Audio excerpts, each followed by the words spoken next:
Olá, internautas do Portal Webterra, sejam bem-vindos a mais uma edição do nosso bate-papo semanal.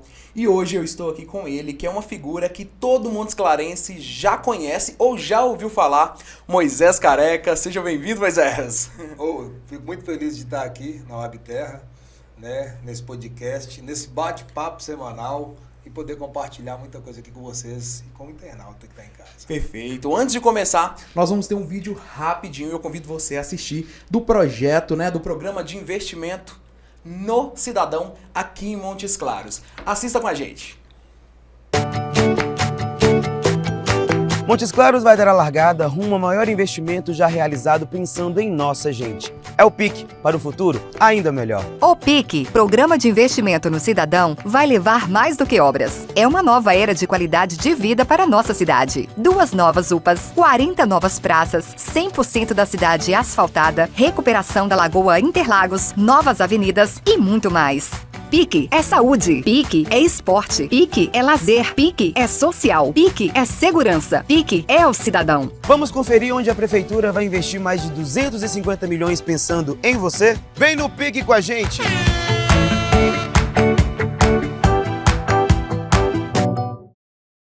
Voltamos aqui então. Moisés, é um prazer recebê-lo aqui. E nós queremos saber muito sobre você. Nós sabemos que você é um homem engajado aí nas causas sociais na nossa cidade. E nós queremos, ouvir um pouco do que você tem a falar. Pra gente começar, me fale aí como começou o seu interesse por causas sociais. O que te despertou, o que te incentivou a ser esse homem que você é hoje, tão engajado? Então, Rodrigo, eu sou da cidade de Brasília de Minas. E sou filho de uma senhora que ela era líder da Pastoral da Criança. E eu já, na minha infância, eu vivenciava muita coisa assim sobre socorrer famílias, crianças desnutridas. Ela fazia multimistura para recuperar o peso das crianças. E eu acho que ali despertou em mim um desejo de ajudar pessoas. A Pastoral da Criança é uma instituição que dispensa, a Pastoral da Criança é uma instituição que hoje no Brasil ela é bem vista. Sim. Ao longo do tempo. Sim. E lá na cidade de Brasília de Minas, numa região assim de muita pobreza, de muita dificuldade, a minha mãe pegava casca de ovo com casca de mandioca e fazia uma multimistura lá e recuperava o peso das crianças desnutridas. Sim. Só que a gente, deslocando para a casa dessas crianças, a gente viu uma realidade muito difícil. E a minha infância foi isso, lá na cidade de Brasília de Minas. Hoje, eu acredito que eu replico muita coisa aqui na cidade de Montes Claros, devido a essa infância que eu vivenciei, vendo de perto assim, a realidade das famílias carentes. Sim, é uma influência, que você teve aí, você adquiriu esse conhecimento. E hoje você tem o projeto, que é o Segunda Chance. Segunda Chance. Explique pra gente o que é esse projeto, o que ele consiste, há quanto tempo, por favor. Rodrigo, o projeto Segunda Chance, ele nasceu de um outro projeto que até os dias de hoje ele funciona, e funciona muito bem. É um projeto chamado Pode Crer. É um programa de rádio, sou locutor de um programa de rádio que atende a comunidade carcerária. Esse programa de rádio, eu recebo áudios de 30 segundos de familiares, coloco na rádio e o privado de liberdade, a pessoa que está presa, ela lá dentro ela escuta a voz do filho, da irmã, sim, do amigo.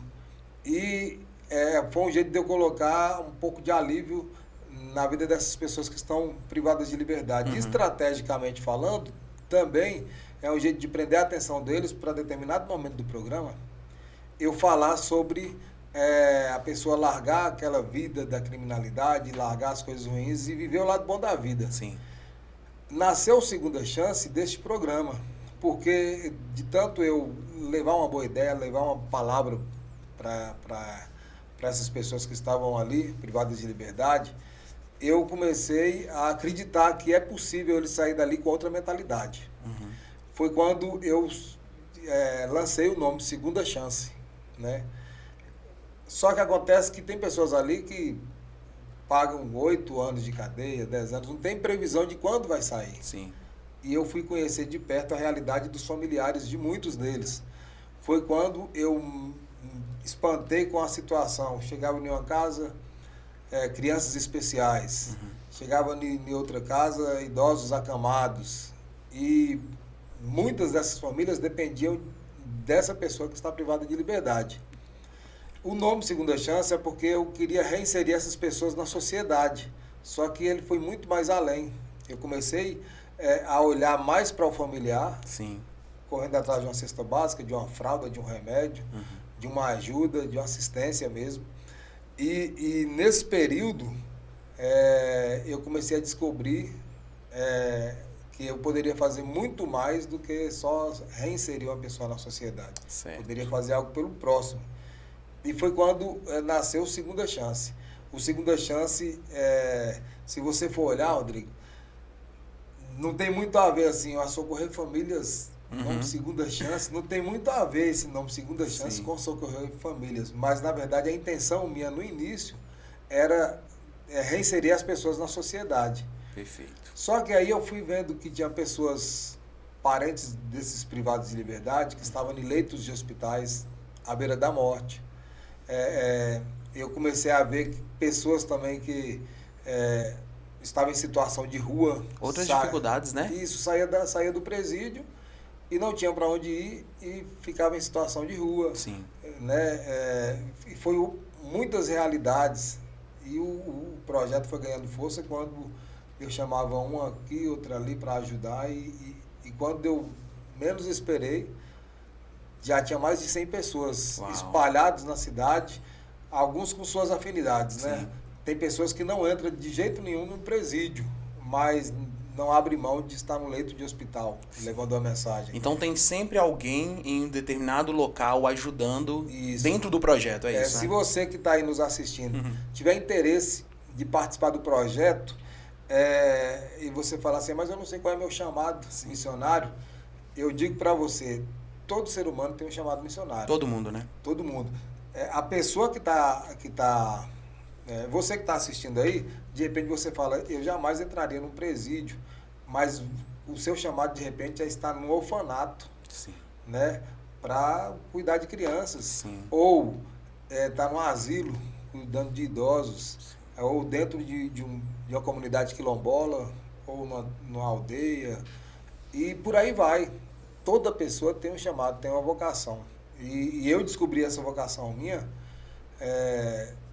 quando eu ainda estava em Brasília de Minas, mas eu passei por uma situação muito complicada, muito complexa, e foi quando eu perdi, quando o cabelo meu caiu. E eu comecei a vivenciar muita situação, e eu me vi assim, eu não vou ficar aqui na cidade não, porque assim, cidade pequena, as pessoas queriam saber por que o cabelo está caindo, tal doença, é isso e tal. E eu vim para cá. E aqui em Montes Claros eu não conseguia arrumar serviço. E eu comecei a passar dificuldade. E eu fui para a rua para procurar alguém para me conversar. Senão eu ia explodir. E foi quando eu conversei com alguns moradores de rua. E ali eu vi muitas pessoas precisando de ajuda. E eu com aquele egoísmo. Eu quero meu cabelo de volta. E de repente eu me encontrei com pessoas ali que estavam problema nas vistas, cegas, não enxergava, ou alguém paralítico. Talvez uma dificuldade até maior, né? Muito. E assim, eu falando, eu falei, não, peraí, eu preciso ajudar. E eu comecei a deixar de lado essa questão assim, de me preocupar comigo, e foi aí que eu descobri o chamado missionário, que tem muitas pessoas precisando de ajuda. Pessoas que muitas vezes estão ali rindo. Eu estava na Avenida Sanitária e eu via muitas pessoas rindo. Quando eu ia conversar com elas, não, eu sou triste porque minha mãe, ela não conversa comigo. Eu perdi meu filho recentemente. Não sei o quê. Então, assim, quando você sai na rua, você encontra ali milhares de pessoas para lá e para cá. Você imagina ali, você ali na frente da Caixa Econômica Federal, que é um movimento muito grande. Cada pessoa daquela que está ali tem uma história. Ali tem pessoas felizes com o seu dia a dia, tem sim, mas tem muitas pessoas que escondem a tristeza. E que você pode ser um instrumento para ser diferente da vida daquelas pessoas. E eu não estou falando assim de chegar a entregar uma cesta básica. Tem pessoas que precisam de alguém só para conversar. Um abraço, né? Isso. Uma conversa faz toda a diferença na vida da pessoa, né? Faz muita diferença. E foi aí que eu descobri meu chamado missionário. Aí eu falando com você que está em casa. Se você tiver a oportunidade de falar com alguém, tem um ombro aqui, se você precisar, conte comigo. Não deixe de fazer, porque quando a gente é útil nas mãos de Deus é quando a gente se coloca à disposição. E foi o que eu fiz. Eu me coloquei à disposição do Senhor. E de lá para cá, Deus fez algo transformador na minha vida. Eu não tinha nenhum local direito para me ficar aqui no Montes Claros. E hoje, graças a Deus, né, desde lá eu venho fazendo esses trabalhos sociais, mas Deus ele me ajudou muito, Rodrigo. Sim. Na questão da minha... desenvolver o meu perfil aqui na cidade. Hoje eu sou uma pessoa casada, vou ter o meu primeiro filho agora, no mês de dezembro. Trabalho em uma rádio, sou comunicador e já fiz programa de televisão.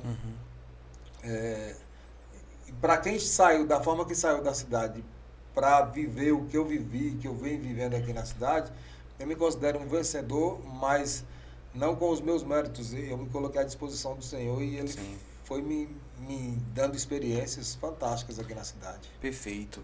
Falando um pouco sobre esse projeto, me fale um pouco sobre os trabalhos, as ações que são desenvolvidas, né? Porque você acabou de falar alguns, né? Mas eu tenho certeza que são vários trabalhos e são muitas pessoas que são beneficiadas com isso aqui na cidade, né? Porque nós somos uma cidade muito grande, Montes Claros é uma cidade muito grande, Montes Claros tem muita gente que precisa de ajuda, né? Com certeza você faz trabalhos, eu conheço o seu trabalho, eu vejo através das redes sociais o trabalho que você desempenha, mas me fale aí, para quem não conhece, quais são os trabalhos que vocês desenvolvem, qual é o foco de vocês, por gentileza? Então, Rodrigo, hoje né, a gente está dando uma enxugada em tudo aquilo que a gente fez ao longo desses 5 anos de projeto.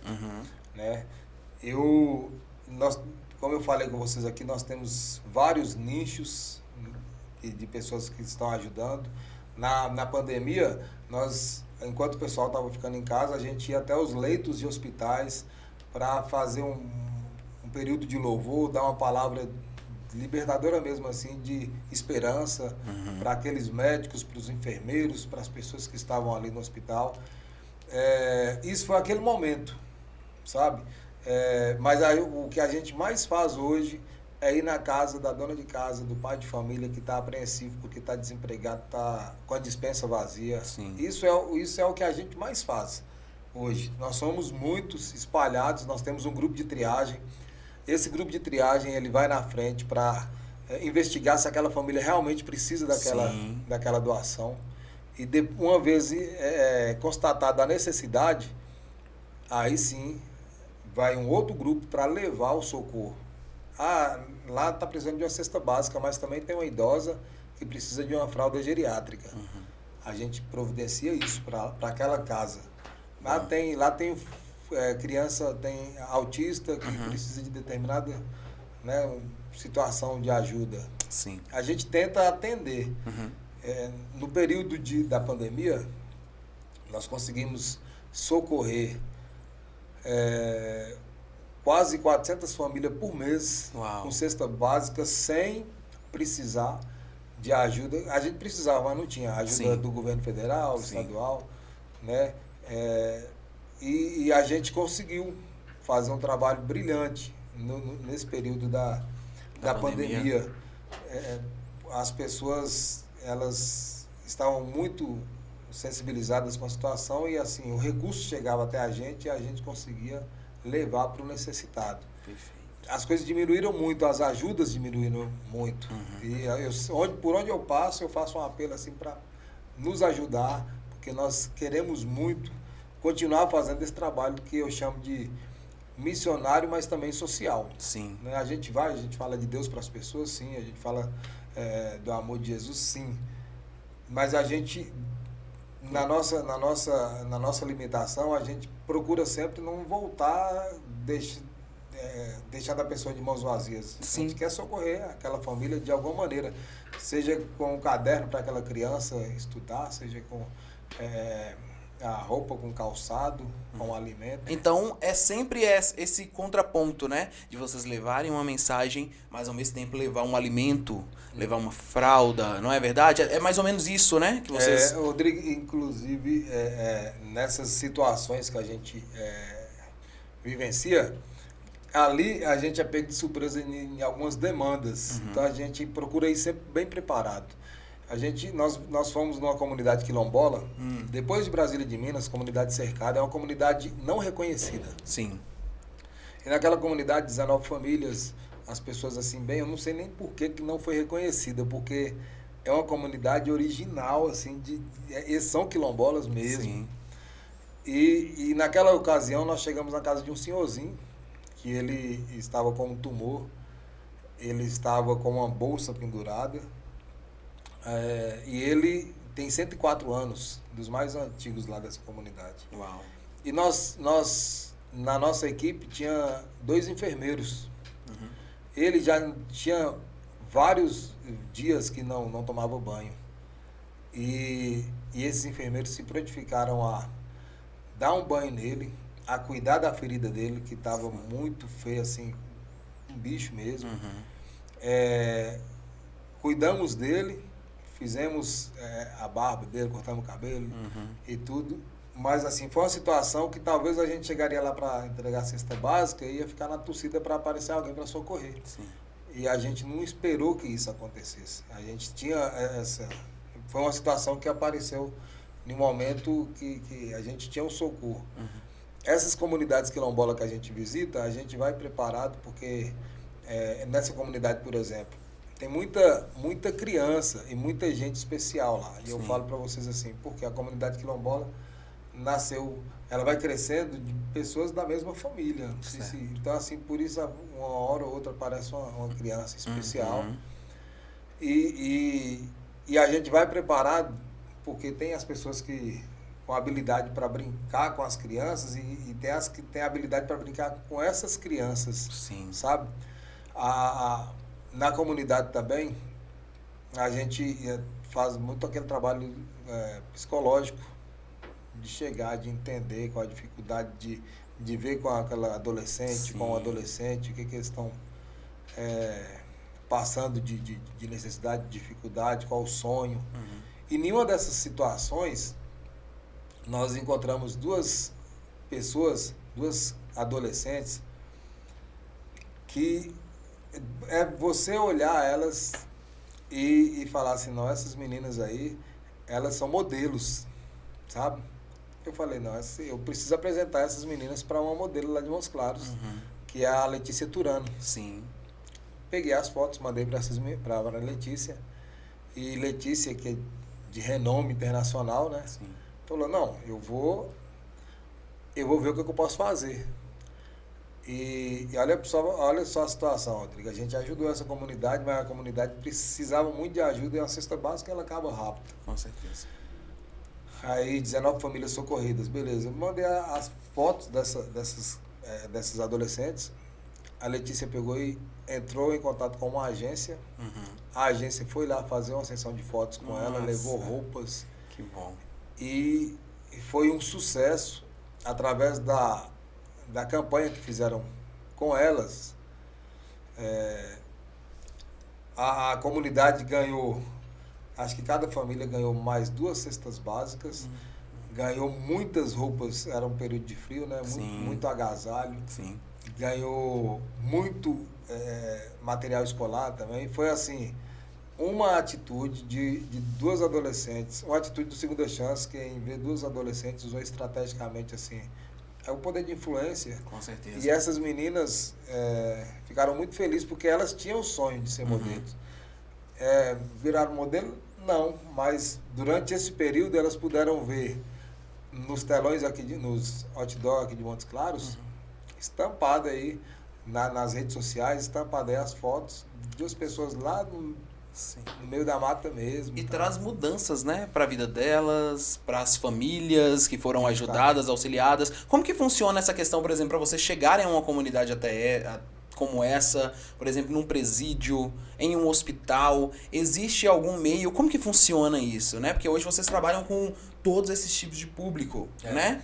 Com certeza é um público diferente um do outro, como você disse. Um é criança, tem visitar um leito de hospital, tem a questão do presídio, as comunidades quilombolas. Como vocês chegam até essas pessoas? Então, na verdade, o nosso network é muito bom, sabe?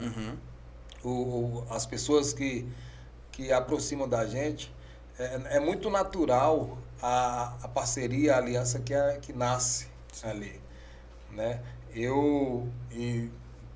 Para visitar o presídio, por exemplo, de tanto eu fazer a programação de rádio, mandando alô para os privados de liberdade, Sim. Na época da pandemia, o pessoal do presídio, eles usaram a rádio para que fosse o alívio deles, uma vez que não ia poder mais ter visita. Sim.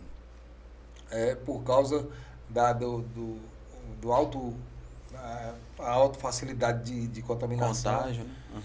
Aí não ia ter mais visita, então assim, eles usaram a rádio. E foi um dos momentos que a gente aproximou das direção dos presídios, para falar, nós temos um grupo que a gente vai dar uma palavra e tudo. Porém, naquele período não podia, mas depois a gente fez, antes disso também a gente fazia as visitas. Na comunidade quilombola, a gente geralmente procura alguém da região e vai até eles, fala, ó, a gente vai ter uma visita aqui, é tranquilo, pode vir e tal, e faz a visita. No leito de hospital, também a gente procura a direção do hospital para entender quais são as regras para a gente poder entrar dentro do hospital. Ali é uma UTI, não pode.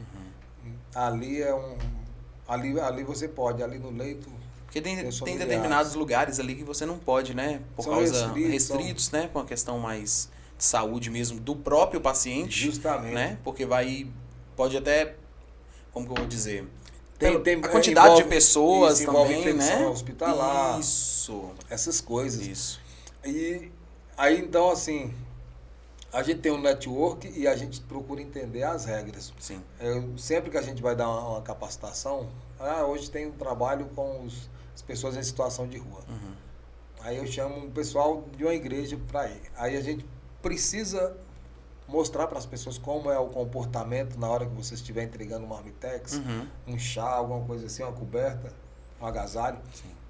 Porque já aconteceu de pessoas querer ler um versículo bíblico, abrindo um celular no aplicativo, e aquela pessoa que está ali escutando o versículo bíblico, ela está na abstinência, querendo alguma coisa para fazer dinheiro. Sim. Ela pode avançar naquele telefone e correr, sabe? Então, a gente mostra para as pessoas que cada lugar é um comportamento diferente. No presídio, por exemplo, você pode chegar, a gente orienta as pessoas de chegar, de levantar as mãos e liberar uma palavra, falar, fazer uma oração, mas dependendo da situação, lá em Manga, por exemplo, no presídio de Manga, a gente ficou um pouco distante das grades, porque já aconteceu, e eu não sei se foi lá em Manga, mas a gente recebeu essa informação, já aconteceu de pessoas querer orar e o pessoal puxar o braço para fazer de refém, sabe? Sim. Então, assim, graças a Deus, aqui em Montes Claros, nosso grupo é muito bem aceito, e eu não acredito que isso aconteceria aqui em Montes Claros. Lá em Manga, a gente era um grupo daqui de Montes Claros indo para lá, então a gente já teve mais esse cuidado. Sim. A gente não pode ser inocente nessa situação. Exatamente. E esses comportamentos, no asilo, por exemplo, a gente também tem que chegar e tem umas regras para ser seguidas. Não é só, eu quero fazer o bem, quero ir lá. Não é só isso. Tem que ter um preparo, né, de toda a equipe para saber tudo que... As regras mesmo, né, que tem ali dentro. Eu já visitei também, às vezes, asilo, orfanato. Então, cada lugar, ele tem uma regra que tem que ser seguida, né? Bem que você disse que realmente é diferente. É realmente diferente. Né? A gente, quando a gente fala assim desse cenário, de acordo com o cenário, por exemplo, se eu falar assim, aquela família ali está precisando de cesta básica, eu vou lá socorrer. Mas se eu não vou na frente fazer uma triagem, de repente eu chego e entrego a cesta básica e a família nem come daquela cesta básica, eu vou explicar para você, nem usufrui. Tem casas que tem 2, 3 usuários de droga que eles esperam essa oportunidade, chegar uma cesta básica para eles venderem, para poder usar. Sim. Então, assim, a triagem ela é importante, ela é fundamental para que a gente não demurre de ponta de faca, sabe? A gente tem que ser assertivo, aquela cesta básica tem que realmente matar a fome daquela família. E essa triagem a gente faz uma pesquisa profunda. A gente pergunta muita coisa para depois voltar com o socorro. Então, assim, esse é o nosso comportamento no campo missionário, sabe? Seja no leito de hospital, seja na comunidade quilombola, sabe? O trabalho que a gente faz com crianças nos campos de futebol aí de terra. Eu vou ali dar uma palestra. No meio da palestra, eu falo assim, eu já passei muita dificuldade na vida, já cheguei em casa um dia, não tinha nada para comer. Alguém aqui já viveu isso? Aí ali, alguns dedinhos... Identificação, né? Eu quem está comigo já memoriza ali, já fala assim, ó, ali tem um, ali tem um, ali tem um. Sim. Alguém aqui já viveu isso? Aí eles levantam o dedo. Ali a gente já detecta alguns. No final da palestra, a gente vai até aquelas crianças e fala, como é que está a situação na sua casa? Então, aí a gente descobre muita coisa de forma estratégica. Sim. Isso funciona e funciona muito. Sabe, o nosso grupo tem crescido aqui na cidade, acho que por causa também da seriedade eu não sei como que eu vou falar assim, a gente acerta muito naquelas pessoas que a gente procura socorrer. Sim. Sabe? Dependente químico. Quando a gente para conversar com o dependente químico, geralmente ele já está sendo ignorado por toda uma sociedade. Exato. E a gente vai descobrindo onde é que é a raiz que fez ele começar com aquela situação. A gente leva para uma clínica interna para conversar, mas a gente, quando ele chega na clínica, o pessoal da clínica já sabe o que ele vivenciou, por que ele está naquela situação, para fazer um trabalho. E tem pessoas que uma simples conversa já liberta ele. É difícil largar a química, mas tem situações que está ainda no começo de um processo, sabe? Então, assim, cada cenário um caso diferente. Eu já cheguei em casa, Rodrigo, que tinha pessoas com fome, crianças autistas, idosos, foi um caso lá no Renascença, parece, os 2 idosos da casa precisando muito de ajuda, um estava cego e o outro estava com uma doença que ajudava o cego, ele estava com uma doença que estava impedindo ele de andar. Aí, assim, o que enxergava não estava em condição de andar, entendeu? Então, assim, foi uma situação que a gente viveu que eu falei, meu Deus do céu. Aí o que enxergava, eu queria ver se a gente providenciava uma televisão para ele e tudo, mas e o outro, uma cadeira de roda. Foi uma coisa assim, que foi um quebra-cabeça para a gente, sabe? Mas graças a Deus a gente pôde socorrer aquela família. Tem casas que tem 3, 4, 5 problemas, sabe? Assim, tipo, na mesma residência, né? Cada um tem um problema diferente, né? Que não é só a cesta básica. Sim. Tem outros problemas a gente poder olhar. Perfeito. Nós recebemos algumas perguntas dos nossos internautas, nós abrimos uma caixinha de perguntas, nós vamos perguntar para você aqui. Lembrando que você que está nos assistindo, participe em nossas redes sociais. E a primeira é da Ingrid Maia. Ela pergunta, qual o maior desafio para manter o projeto de pé hoje? Hoje eu posso chamar de desafio.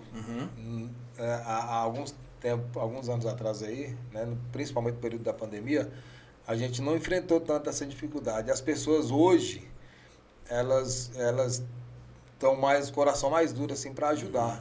É difícil chegar uma cesta básica lá no projeto. É difícil ter doações. Mas há um tempo atrás aí, no período da pandemia, que era muito falado, pessoas estavam precisando, né, a gente recebia mais. Então eu me desdobro para me arrumar essa cesta básica para socorrer família, porque as pessoas com dispensa vazia continuaram. Sabe? Acontece que a pandemia passou e as pessoas endureceram mais o coração. Então, esse tem sido um dos nossos maiores desafios. Sim. E o desafio do projeto mesmo é ter a nossa própria sede, a nossa instituição assim, com a sede própria, podendo avançar. Não só socorrer com cesta básica, mas dar uma aula de reforço para as crianças, colocá-las para praticar o esporte, o balé, o judô, né? Dar uma aula de corte e costura para as senhoras da comunidade. Sim. E esse tem sido o nosso maior desafio. A gente tem procurado parceiros. Não é fácil, mas não é impossível. A gente acredita que vai alcançar, vai chegar, vai fazer a nossa parcela de contribuição para essa cidade chamada Montes Claros. O Luciano Santo, né? Você conhece aí Muito bem, o Luciano. Ele pergunta, eu creio que você já respondeu essa, quando você descobriu o seu chamado missionário, e quais... E quem te ajudou nessa caminhada? Né? Tem pessoas aí que te ajudou nessa caminhada para você hoje ser a pessoa que você é, tão influente em nossa cidade, tão ativa nessas causas sociais? Tem sim. O pastor Vaguinho, ele me impulsionou a continuar fazendo esse trabalho social. Assim que eu cheguei na igreja, a igreja Nossa Casa, pastor Wilson Wagner, ele falou assim, eu preciso te consagrar missionário, não para você ser missionário, é porque você já é missionário. Sim. Eu preciso só reconhecer diante da igreja. E ele me impulsionou a ir para cima mesmo, a continuar fazendo aquilo que eu vinha fazendo. Ele é uma pessoa que ele me incentivou muito. A minha esposa, quando nós começamos o período de namoro mesmo, eu falei com ela, eu tenho um chamado, a minha vida é muito corrida, eu não tenho hora para dormir, porque tem hora que o pessoal me pega no telefone ou bate aqui na porta de casa. Sim. E você me entende? Ela falou, eu pedi para o Senhor que eu queria casar com um homem de Deus e eu entendo que isso daqui faz parte do processo. E assim, graças a Deus, nós casamos e ela me ajuda muito quanto a isso. Porque imagina, Rodrigo, se eu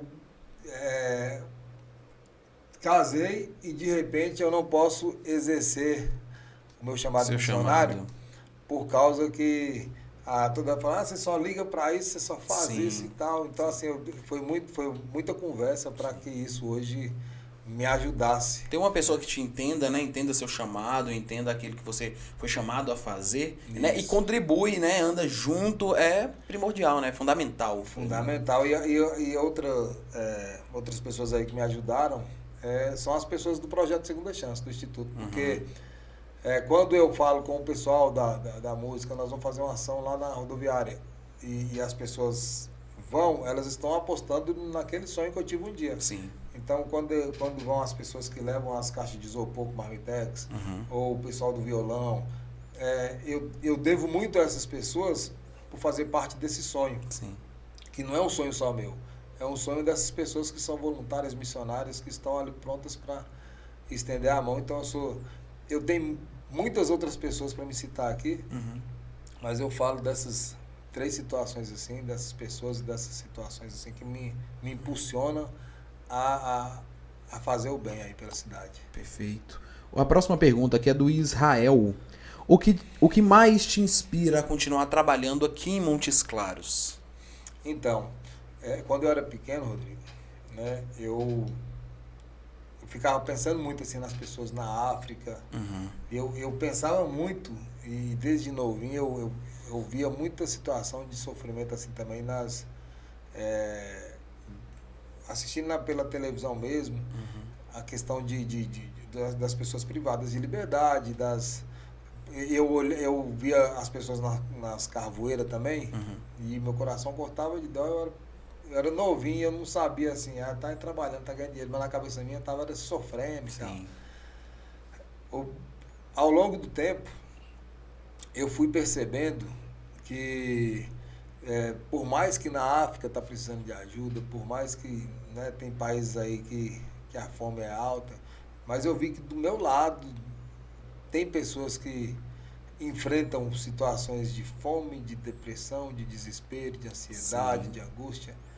E quando isso daqui eu não estou menosprezando quem vai, mas eu entendo que o meu chamado missionário não é do meu amigo do lado da esquerda, quem está assistindo que tem um chamado missionário também, que um dia quer ir para o Japão, para a África, Amém. Vai na fé, Deus vai te honrar, porque o segredo está na intenção do coração. Sim.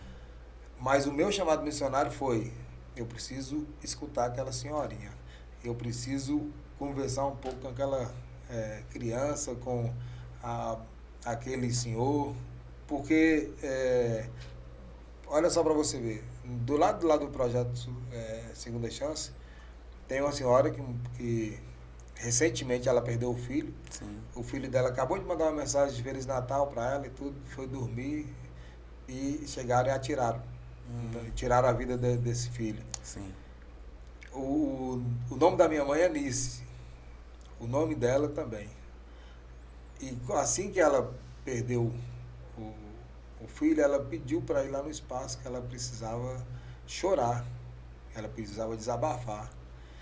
E quando ela foi para lá para o espaço,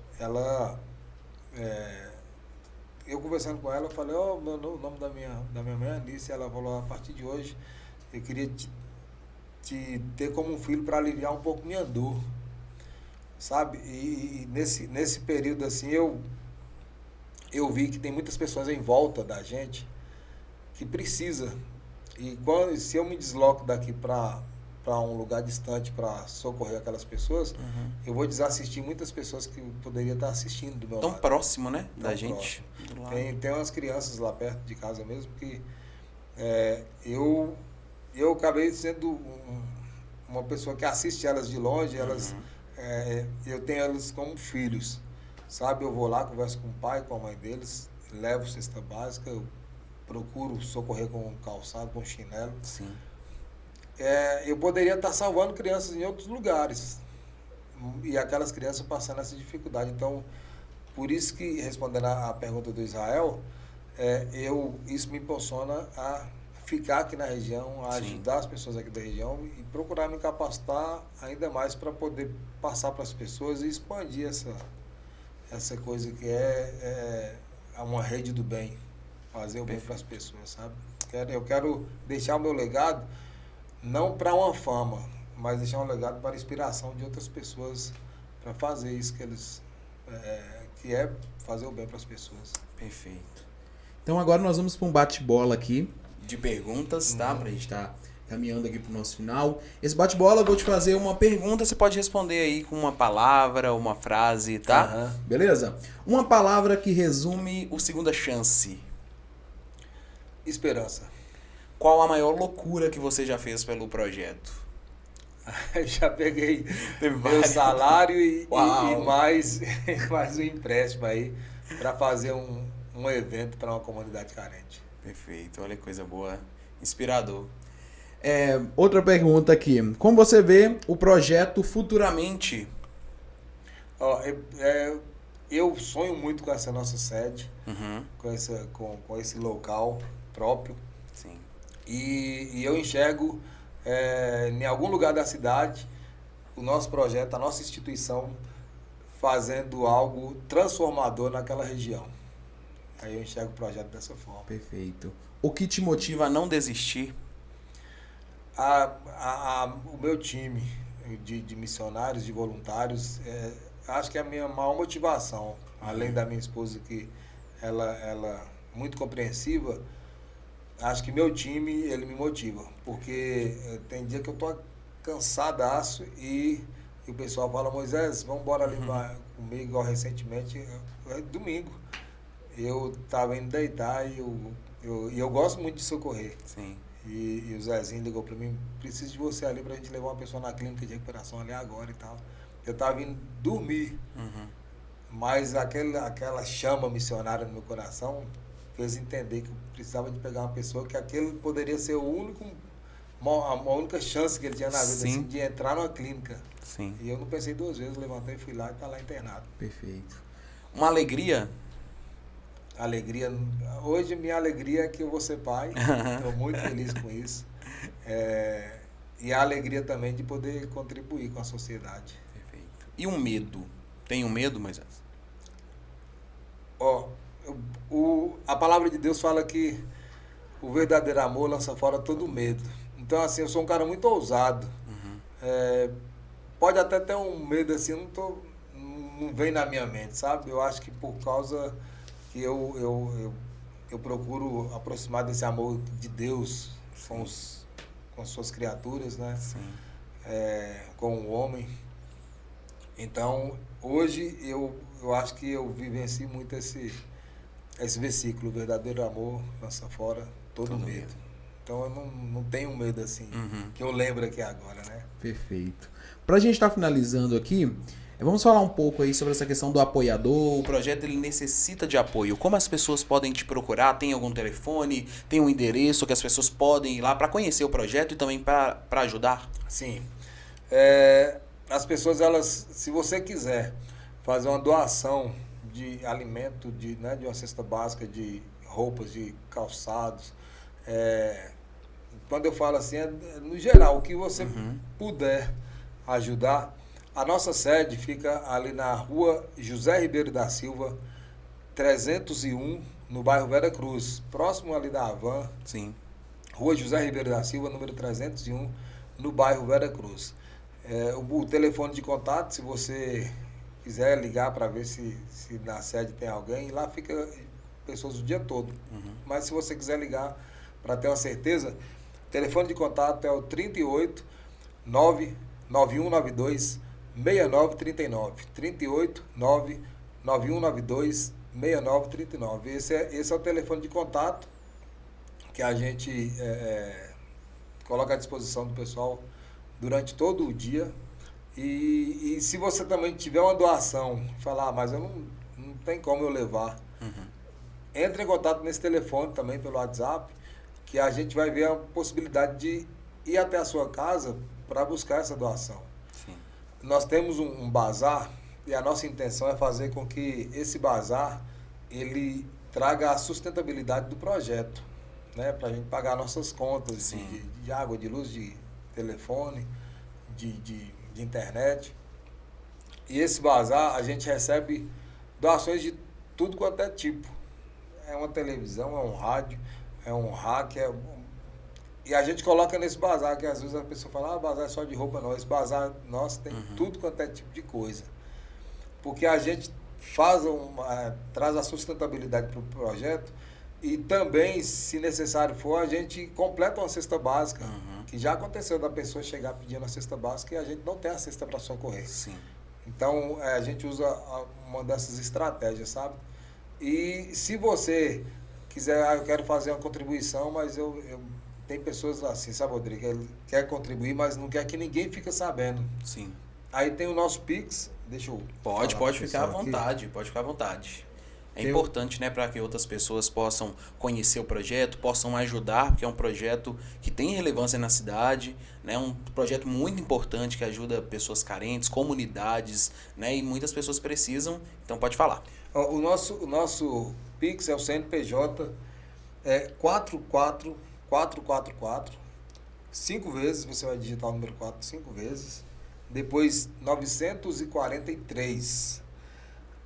1000 ao contrário, 89. 44.444. Ponto. 943 barra 1000 ao contrário, 89. Esse é o nosso Pix, assim, tem pessoas que querem ajudar e não querem mostrar que elas falar, né? Estão ajudando. Então, esse é o nosso Pix para você poder ajudar. Então, assim, tem diversas formas da pessoa colaborar, contribuir. E essas ajudas que chegam até a gente, Rodrigo, não é só para comprar uma cesta básica. Tem a manutenção do nosso espaço, da nossa sede. E tem também, assim, uma contribuição que a gente costuma dar para essas pessoas que são em torno aí de 20 a 30 pessoas que nós já espalhamos nessas clínicas de recuperação, que volta e meia precisa de um remédio. E como eles estenderam a mão e estão, assim, deixando essas pessoas ficar de forma gratuita, quando a gente pode, a gente ajuda essas clínicas. Então, assim, a ajuda que você der, se for financeira, ela também tem um destino. E pode ter certeza que a sua ajuda não está em vão. Ela, de alguma maneira, está ajudando. Essa é a verdade. Então, para a gente estar finalizando, Deixa um recado pro público de casa, o que você quer falar para eles sobre esse projeto, uma mensagem final aí, talvez solicitar alguma ajuda. Pode ficar à vontade, o espaço é todo seu, Moisés. Para você que está aí na sua casa ou em algum outro lugar da cidade com o celular na mão assistindo esse podcast, que tem sido uma ferramenta extraordinária aqui na cidade, eu queria pedir você para que usasse o seu lado missionário. Se você não pode ir, que você possa ajudar de alguma forma, né? Fazendo a sua oração para que Deus possa levantar pessoas para ajudar, ou você mesmo contribuindo, né? A sua ajuda é fundamental para a gente continuar o nosso trabalho. Não precisa ser só para o projeto Segunda Chance. Tem algum projeto social sério perto da sua casa? Ajude você. Para ser chamado de útil nas mãos de Deus, você precisa fazer algo pelo próximo. E isso é uma forma de ser útil nas mãos de Deus. Essa ajuda que eu estou pedindo aqui para vocês não é para honra e glória do homem, é para honra e glória de Deus, é para honra e glória do Senhor. É Ele que nos pede lá no 2º mandamento para a gente amar o próximo, né? Amar o próximo como a ti mesmo. Então, assim, para que você faça valer esse 2º mandamento na sua vida, ajudando de alguma forma. Não tenho dinheiro, não. Ore pelos missionários que estão no campo, que você já está contribuindo de alguma forma em uma guerra que está acontecendo, uma guerra no mundo espiritual que está acontecendo. Então, nos ajude e seja útil nas mãos de Deus.